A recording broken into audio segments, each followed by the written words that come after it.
You wouldn't believe how many times it took me to get that word out. Don't really have to do anything there. Because my TBR is already over 800 books, I have plenty of options. Actually, don't do that. That'd be great. It's a great starting out point. Hey y'all, it's Nat. I hope you're having a terrific day today. And for this video, we are going to be going through my Sapphic Bingo TBR.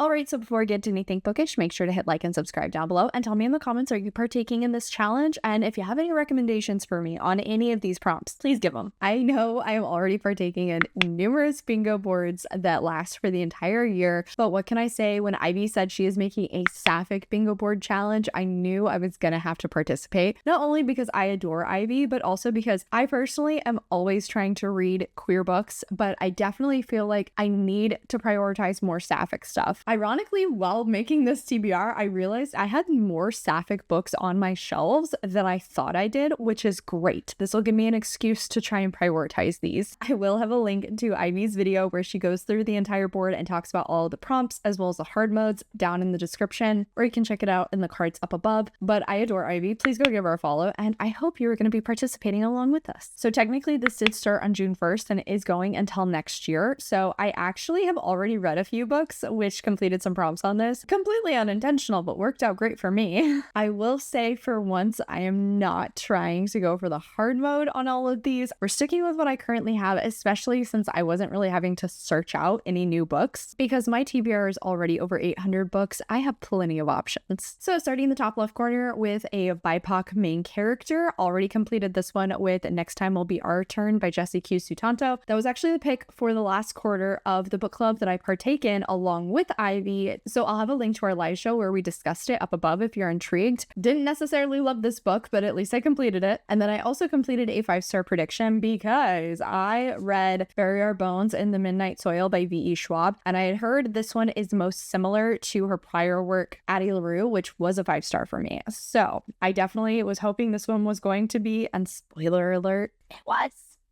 Next is a new to me author, and for this one I think I'm gonna go with Like in Love with You by Emma Albin. I'd actually never heard of this one, but somebody at my romance book club was unhauling stuff and I saw it was Sapphic and immediately grabbed it. If I remember correctly, this is like two women are enemies of one another within the ton and their daughters start to fall for each other. Especially since becoming a historical romance girly, I definitely love seeing queer rep in those books. And this setup sounds like a lot of fun, so I'm really hoping I will love it. Next one is a 2026 new release, and for that one, worked out great. I think I'm going to go for Body Count by Cody Crowley. My friend Allie actually sent me a copy of this arc. I don't even know what to compare this to, but we're following this teenage girl who, when she was a kid, had this like very weird interaction with some sort of a monster in her town, and now she's a teenager. She is partying it up, having a good time, but like something weird and unsettling is happening in their town again. And this woman who's come to town has caught our main character's eye recently, is possibly trying to bring back whatever this monster was. I didn't really know anything about it, but I saw a bright pink cover and then realized it was a horror book, and I don't know what it is. Like, bright pink horror books always go really well for me, so I'm hoping that trend continues. Next up is to read a book which is recommended by a queer booktuber, and so I went and asked a bunch of my Book Dragons fellow hosts, and 𝗖vie recommended Of Monsters and Mainframes by Barbara Truelove. Guys, I've had this on my TBR for a hot minute now, and I really want to read it. She just reminded me of how fantastic this book sounds. It's a sci-fi take on when Dracula is traveling on the Demeter, and so our main character here ends up having to work along with some other like classic monster characters in order to try and defeat him. This sounds like so much fun. Then next up is a main character who's a late bloomer, aka they come out later in life, and so I think I'm not 100% sure, but I'd started into The Book Eaters by 𝗖cie Dean, and it does seem like our main character could fall into that category. This is a tentative choice right now. Like I said, I have recently started into it. I do want to try and finish it out.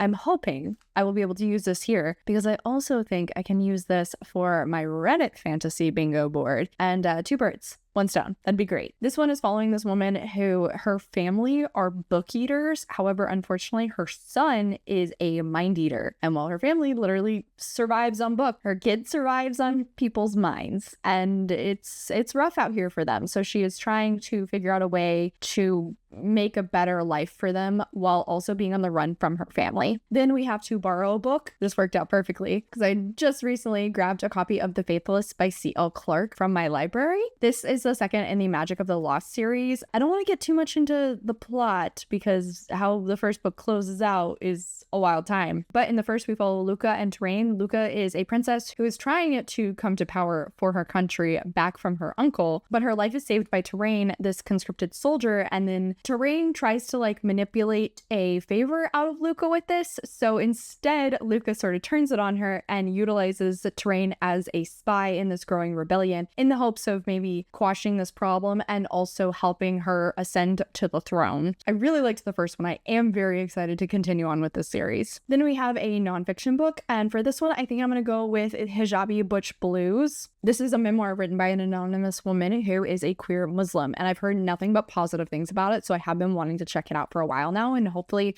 this will kind of give me the excuse to finally pick it up. Another one that I have already completed is a book that is set outside of your country, and I read My Darling Dreadful Thing by Joanna van Veen last month. This one is set in the Netherlands, I believe. I'm pretty sure it's the Netherlands. I did really like this one. We're following this woman who has a spirit companion and utilizes her to put on these fake seances, and it ends up working and helping her survive along with her crappy mom until this woman who also has some sort of a spirit companion basically buys the main character Roos, and a relationship develops between the two of them. Like I said, I really liked this one. I actually should have a reading vlog of it coming out here in the future, so keep your eyes peeled. And then last one on this row is to read a book with witchy sapphics, which, how do I always end up doing that whenever I say witch? I did not actually know that this was sapphic, but granted, that's because I didn't know anything about this book. We Call Them Witches by India Rose Bauer. I got this one from Evernight, so I personally did not have any interest or knowledge of this book ahead of time, and this one is also completing a prompt for my fantasy bingo, specifically the one to judge a book by its cover, and hard mode is to not know anything about the book. So I have not read the summary. I'm not going to read the summary,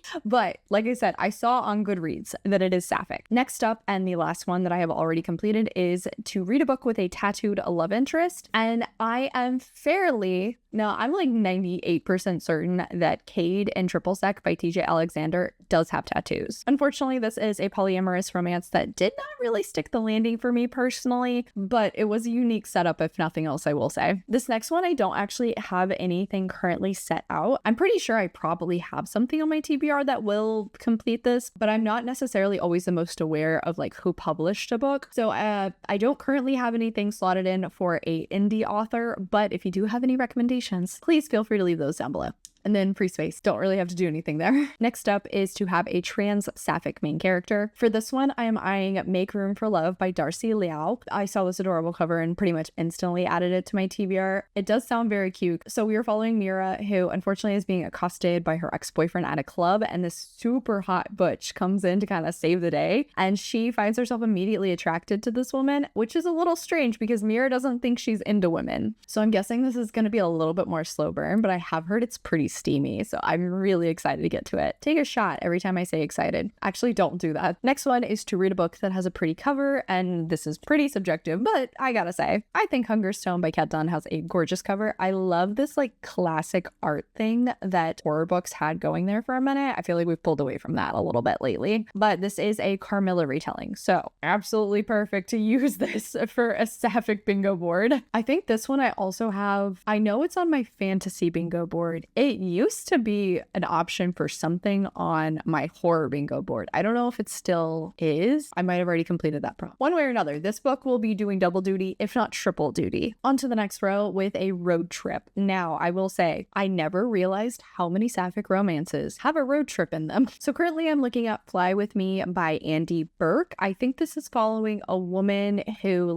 there's some sort of a issue with her plane and they end up having to stop a few hours from where she is supposed to be. And she, along with like either one of the flight attendants or maybe it's the pilot actually, end up carpooling together to get there, and slowly feelings start to grow as they are trapped in this car together. I am all over this. Definitely intrigued. Then we have to read a manga, and I just realized I probably should have gone and grabbed it from Josh, but Josh does have a few Yuri manga that I could pick up. I believe he has Adachi and Shimimura, Bloom Into You. There's probably some others. I also was looking at maybe I Married My Best Friends, so my parents will get off my back or something like that. I've heard this one's really funny. Next one is to read a translated work, and this was another that I did not know this was Sapphic. I'm currently looking at Paradise Rot by Jenny Havel. Honestly, I saw the cover of this and then saw it was a short horror and added it to my list. Short horror has been hitting for me this year, so I'm really hoping that trend continues here. It looks like we're following this woman, Jo, who has recently moved countries in order to attend university. And I don't want to know too much, but it says her house has no walls, her roommate has no boundaries, and the home seems even more alive. Sounds like this is going to be a weird time. I'm all over it. Then we have fake dating, and oh, honestly, fake dating is one of my least favorite tropes. Ironically, my niece recently asked me for fake dating recommendations, and I had to tell her, babes, I don't really have any because I don't like this trope. But I did see that Fly With Me by Andy Burke may have some fake dating elements in it. I'm not 100% sure on this. It's a possibility in here as well. If you have any you do recommend, let me know in the comments down below. Then next up is a friend pick. I asked my 3 best friends to go through my TBR that I had listed out to be Sapphic and just grab one out for me. And one of them said Natural Beauty by Ling Ling Huang, which works out great. I do have a copy of this on my Kobo, so I need to read it. I've heard this is a horror story that is critiquing the beauty industry. It's either beauty or like skincare. Maybe it's skincare actually, but it sounds right in line with Rouge by Mona Awad, which I loved. So I am very intrigued about this one. Another I did not know was Sapphic, so this works out great. Next one is a audiobook. I'm not putting anything in here because I read audiobooks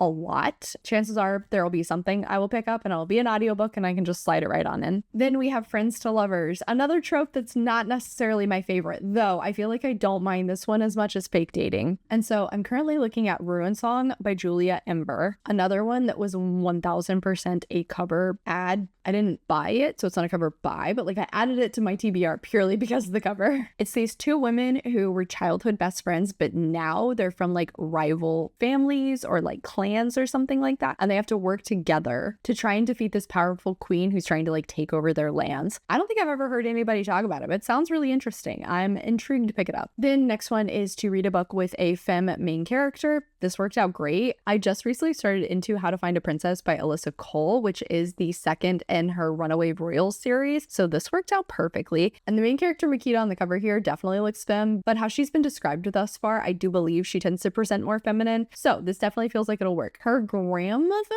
hooked up with the guy who said he was a prince, I'm pretty sure is what it is. This has kind of become family legend, but Makita doesn't really believe it. It's sort of, unfortunately, almost ruined her mom's life from like fully believing in this wild story. However, I do imagine it's going to turn out to be true, and Bez, the other main character, is an investigator who is sent to try and find this long lost royal. Next up, we have a cozy read, and I don't do great with cozies, at least cozy fantasy. I'm not 100% if the next book in the Wayfarer series does have a sapphic romance. The first one did. That would work great if it does, but if it does not, I do also have the Cybernetic Tea Shop by Meredith Katz on my possibilities list. We're following this woman who sort of specializes working on AI, and then she ends up meeting a fully autonomous, you wouldn't believe how many times it took me to get that word out, robot. And I'm thinking a relationship develops between the 2 of them based on what's in the summary. And I do tend to like these sorts of romances where it's like a robot character and a human. So I am intrigued. And it's also on the shorter side, which might work better for me when it comes to cozies. And last, but certainly not least, is to read from a genre you love. So this one, I'm kind of bouncing back and forth between either like romance or horror. I am, however, looking at Blood on Her Tongue by by Joanna Van Veen, which is a horror romance. So this will kind of knock out both.